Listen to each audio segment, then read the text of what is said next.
Boa tarde a todos. Vou iniciar então falando um pouco a respeito dos trabalhos que eu desenvolvo e possibilidades de pesquisas também dentro da linha de neurofisiologia e comportamento.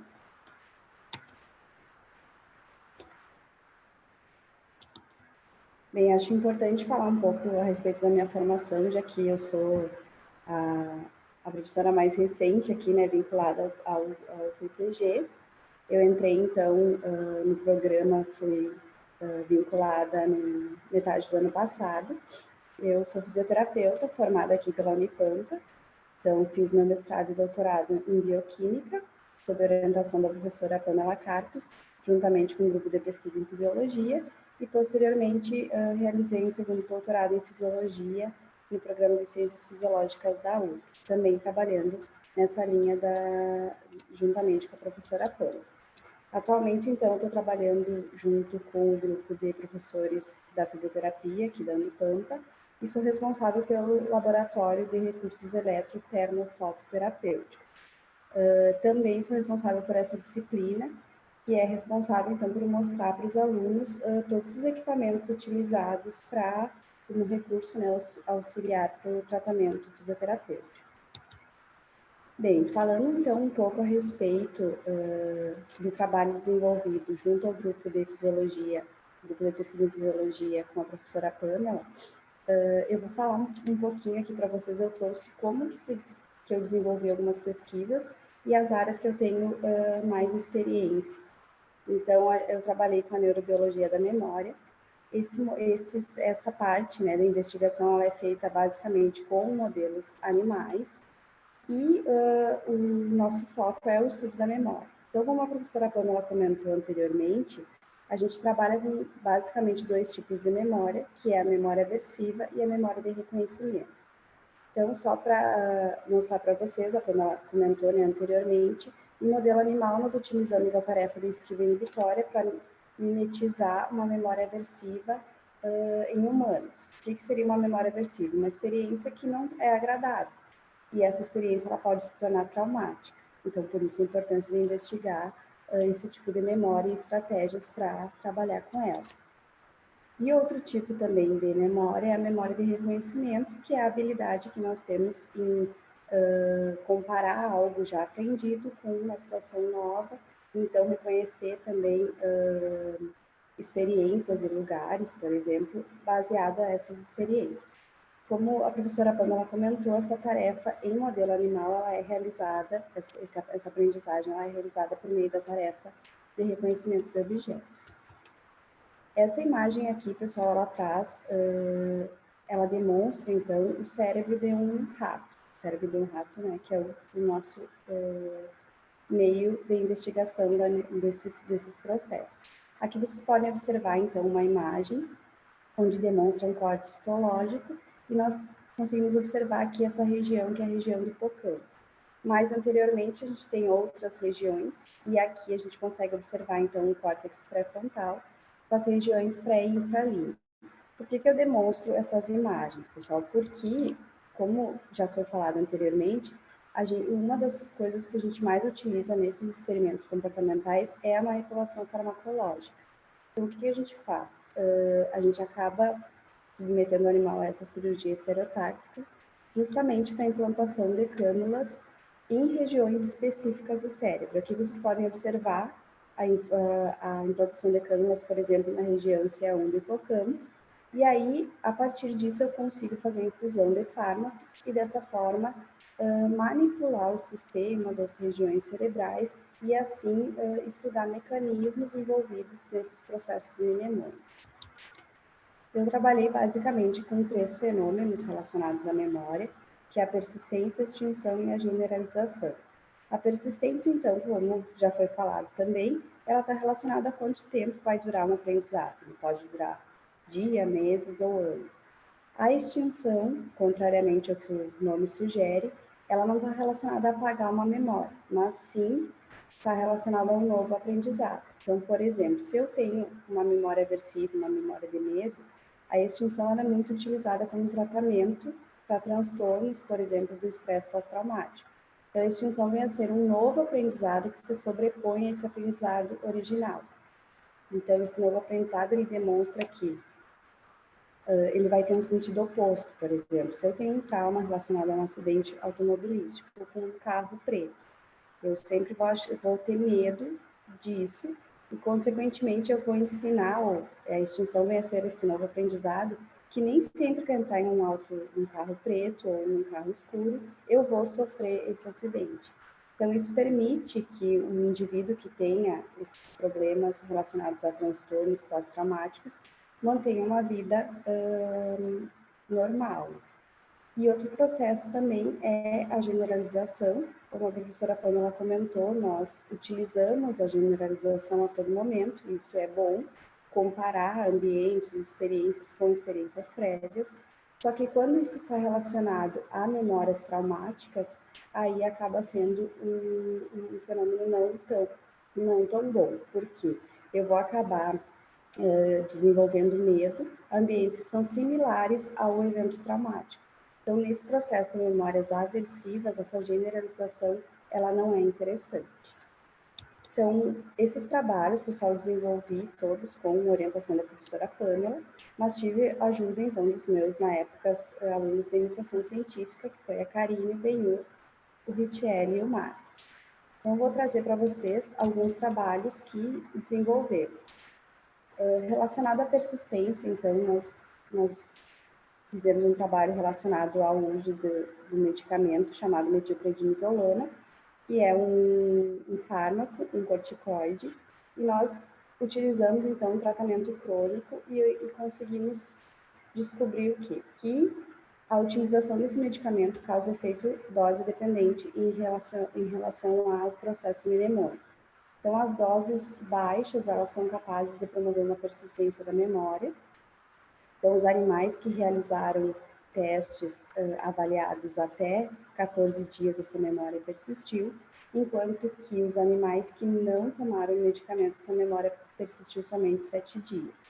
Também nós investigamos alguns possíveis mecanismos e observamos que a utilização desse fármaco, por exemplo, aumentou o influxo de cálcio em cultura de células de hipocampo e também promoveu a potenciação de longa duração mais efetiva do que os animais não tratados.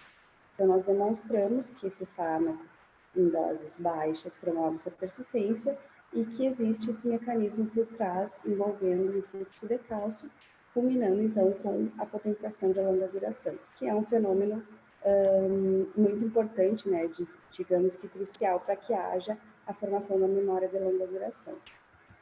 Depois nós trabalhamos com o exercício agudo, ou seja, uma única sessão de exercício. Por quê? Eu já citei muito estabelecidos os benefícios da prática regular de exercício físico. Então, aqui nós buscamos investigar se será que uma única sessão seria capaz de trazer algum benefício para a memória. E o que a gente observou?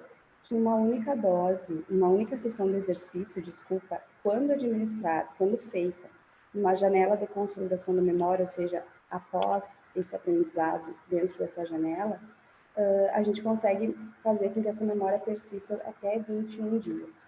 Então, nós realizamos um protocolo em que o animal era submetido ao exercício imediatamente após a submissão a uma nova aprendizagem de uma nova tarefa. Aqui, nesse caso, era o reconhecimento de objetos. Os animais que não foram submetidos ao exercício, essa memória durou somente 24 horas. E aí, nós testamos dois mecanismos que poderia ser atribuído esses resultados, que foi o sistema noradrenérgico e dopaminérgico. E aí nós temos esse segundo trabalho também. Então, o que nós vimos? Nós vimos que o animal que praticou exercício físico, essa memória persistiu até 21 dias. E aí nós tivemos um outro grupo que não fez o exercício, só que aí nós infundimos o quê? Agonistas, tanto dopaminérgico quanto noradrenérgico, uma infusão intrahipocampal, né? Permitida através daquela cirurgia que eu comentei anteriormente. E aí esses animais que receberam esses agonistas também, essa memória persistiu 21 dias. Além disso, nós fizemos algumas análises da região do hipocampo e a gente avalia, como a professora Pamela comentou anteriormente, níveis de neurotransmissores por meio do HPLC. E observamos que os animais expostos ao exercício haviam um aumento desses neurotransmissores. Então, a gente conseguiu demonstrar que o exercício agudo traz benefícios para a memória, promove essa persistência e que está relacionado a mecanismos como ativação do sistema noradrenérgico e dopaminérgico. Em relação ao processo de extinção, nós utilizamos algum trabalho recente do nosso colega Richelli, que uma única dose da metilprednisolona também melhorou essa consolidação dessa memória de extinção e promoveu a sua persistência. Então, nesse trabalho, nós demonstramos que nós expomos o animal ao treino e sessões de extinção. 2 horas após essas sessões, foi administrado, então, esse fármaco e nós avaliamos que o grupo que recebeu esse fármaco, a consolidação dessa memória de extinção foi melhor quando comparado ao controle e também essa extinção ela persistiu durante 21 dias. Um outro estudo que a gente desenvolveu e que está em fase de submissão para a revista é a investigação de uma outra estratégia que é a reativação da memória para facilitar esse processo de extinção. Então, nesse trabalho, a gente investigou basicamente a região do córtex pré-frontal, considerando que a extinção ela tem sido muito utilizada para o tratamento, né, como terapia comportamental no tratamento dessas desordens relacionadas ao transtornos do medo. E aí já existem alguns relatos falando da participação do córtex pré-frontal, mas não se tem nada muito claro. Então, o que a gente viu é que a reativação, quando realizada previamente às sessões de extinção, ela facilita esse processo. Além disso, nós descobrimos que quando nós infundimos um agonista GABAérgico, ou seja, quando a gente inibe regiões como a região infra e pré-límbica do córtex pré-frontal, esse efeito se perde. Então, a gente, como resultado principal desse trabalho, a gente sugere essa participação da região infra e pré-límbica nesse efeito da reativação, facilitando esse processo de extinção. Eu também trabalhei com um outro fenômeno, né, relacionado à memória, que é o processo de generalização. Então, esse trabalho, a professora Pamela também já comentou anteriormente um pouco a respeito do protocolo. É um protocolo bastante similar. Nós utilizamos, então, a exposição à novidade, ou seja, expor o animal a um ambiente em que ele não conhece, que ele nunca esteve antes, previamente a exposição ao ambiente similar, né, que promoveria essa generalização. Então, a gente viu que quando o animal é exposto à novidade previamente a essa exposição, a gente evita que o animal generalize. Então, o animal que é exposto à novidade consegue discriminar entre o ambiente traumático, o ambiente do aprendizado, e o ambiente similar. Além disso, esse efeito ele depende da síntese proteica na região do hipocampo. Então, nós também fizemos um outro protocolo, expondo o animal à novidade e injetamos inibidores de síntese proteica na região do hipocampo. Quando nós injetávamos esses inibidores, esse efeito se perdia. Então, a gente demonstrou que essa exposição à novidade, ela evita a generalização da memória e que esse efeito ele está dependente, então, da síntese proteica no hipocampo. Então, pessoal, o que nós temos como possibilidades? A gente precisa ainda investigar muita coisa nessa área.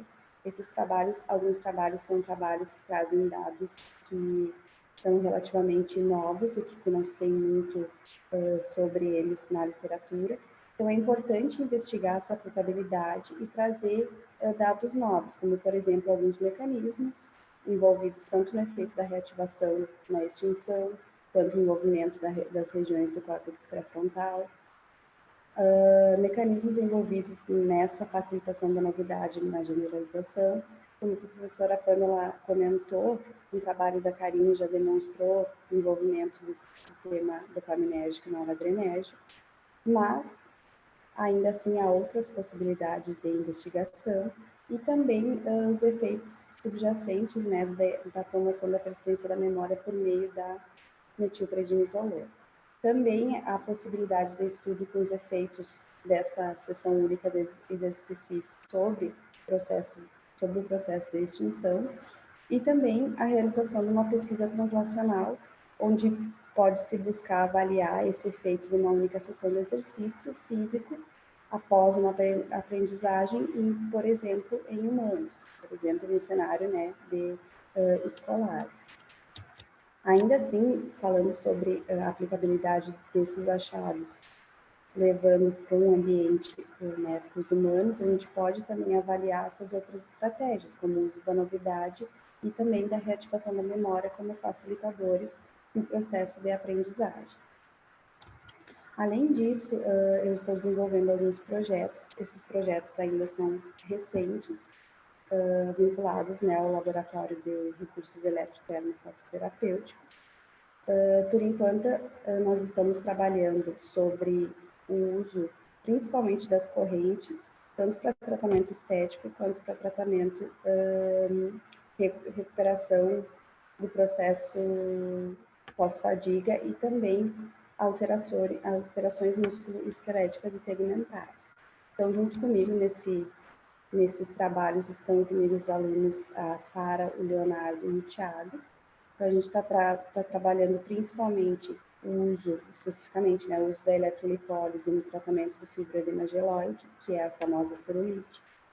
Também a gente vai investigar algumas estratégias agudas para facilitar esse processo de aceleração do processo de recuperação pós-fadiga, recuperação muscular. Mas o tema de interesse principal nesse sentido, pessoal, é investigar esses efeitos fisiológicos provenientes principalmente das correntes. Nós sabemos que existem muitos equipamentos na área da fisioterapia que promovem vários efeitos, no entanto, não se tem muitas evidências científicas sobre isso. Por exemplo, o tratamento da eletrolipólise se sabe muito que é bom, por exemplo, para tratar a FEG, mas não se sabe o protocolo, não se tem descrito frequência, amplitude, todos os aspectos detalhados da corrente. Então, existe muita possibilidade de pesquisa relacionada a essas correntes, a eletroestimulação, a correntes analgésicas, também o uso de laser, LED e assim por diante.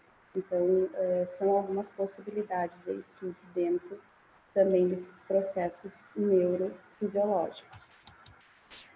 Ainda nesses trabalhos, eu tenho a colaboração, então, de alguns professores. A professora Simone está me auxiliando bastante, e a Lilian nesse trabalho de recuperação muscular pós-fadiga. A professora Morgana com a parte do trabalho da Sara, né, com tratamento da eletrolipólise. E o professor Felipe também, nós já estamos conversando para desenvolver alguns trabalhos relacionados também com esse uso da corrente, eletroestimulação, uso de termografia, entre outros. Bem, pessoal, eu deixo aqui para vocês, então, o link do meu currículo. Lá no meu currículo vocês conseguem acessar todos os projetos que eu estou desenvolvendo e também o que eu já trabalhei e possibilidades, então, de pesquisa de ideias para contemplar, né, e poder ser desenvolvida junto ao programa Multicentro. Era isso. Muito obrigada pela atenção.